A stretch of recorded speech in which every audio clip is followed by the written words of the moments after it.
Yes, there are dolls and there's plenty of dolls. But never fear, none of them talks, walks or murders anybody, so it's all good. Even if dolls freak you out, like they do for me, it's fine.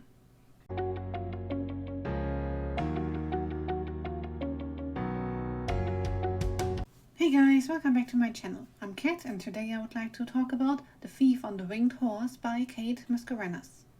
Larkin wants to work for the Kendricks family, a renowned puppet making business. The business has been run by the family for centuries, and their dolls are famous because they seem to have some magic about them. Persephone belongs to the Kendricks family and works in their shop. She really wants to make dolls herself, particularly as a sorcerer, the people who put enchantments on the dolls. Unfortunately, that path is only open to men. Hedwig is running the household of the head of the family, Conrad. When the family's most valuable doll gets stolen, Hedwig has to get creative to keep what little influence she has and not be booted out by Conrad.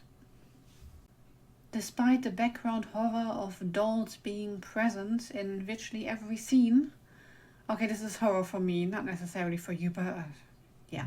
Thank fuck, none of them moved, talked, or did anything. They're just dolls. They just sit there.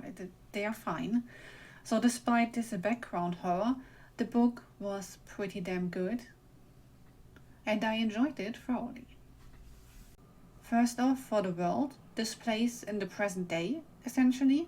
But just looking at the Eyot in the Thames near Oxford, where the business and all of the houses of the family are situated, just looking at that, it feels like an island out of time, because this could have been like centuries back if it hadn't been for the occasional appearance of a phone or a mobile phone. Characters. I don't want to give away too much, really, but all of the characters, you see three perspectives, like Larkin, Persephone, and Hedwig.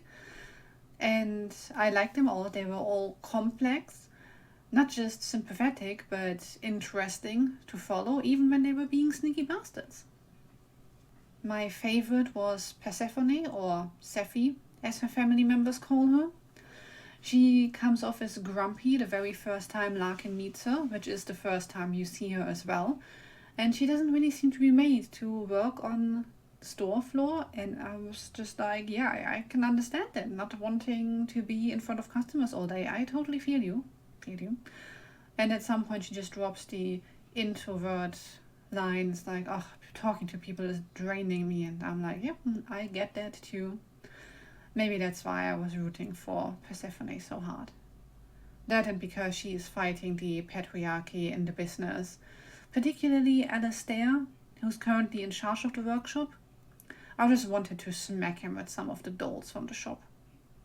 And to think that I would touch a doll just to do that. Ugh. Anyway, I guess it's a good sign that I think all of the characters are complex, and some of the side characters make me so angry that I really want to smack them.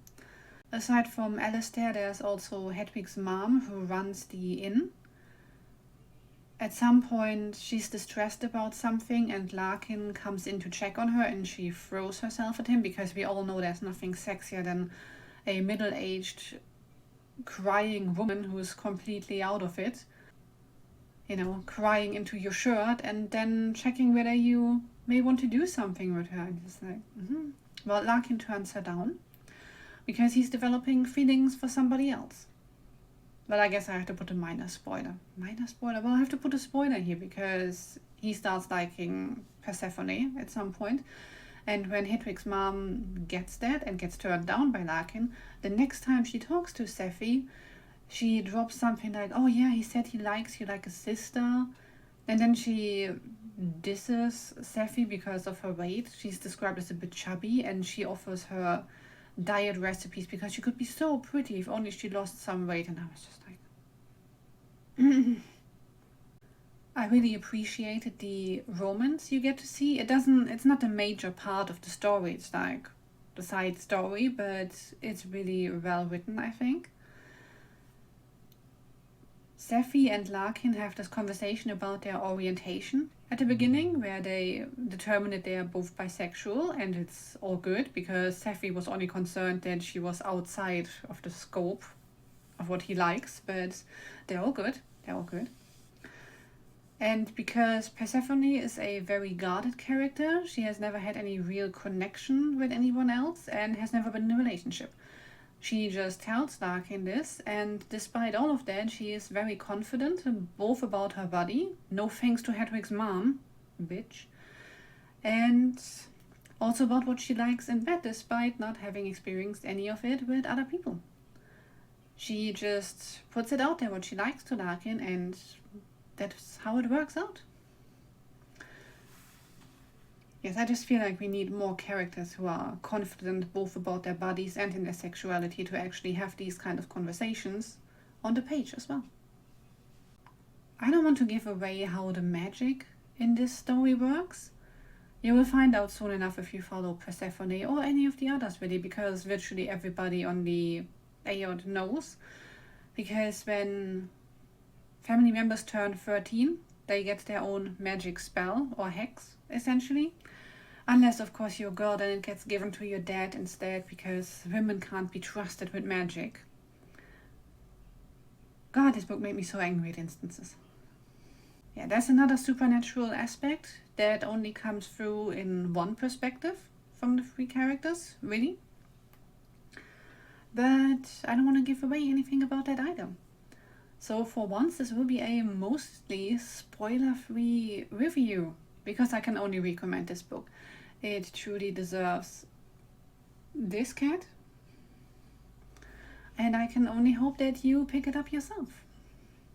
Super short one this time, but I was biting my tongue to keep more spoilers to myself. So if you've read the book, do let me know what you made of it in the comments. Thank you guys for watching. Like and subscribe if you want to help this channel out, and I'll see you next week with another video. Bye guys!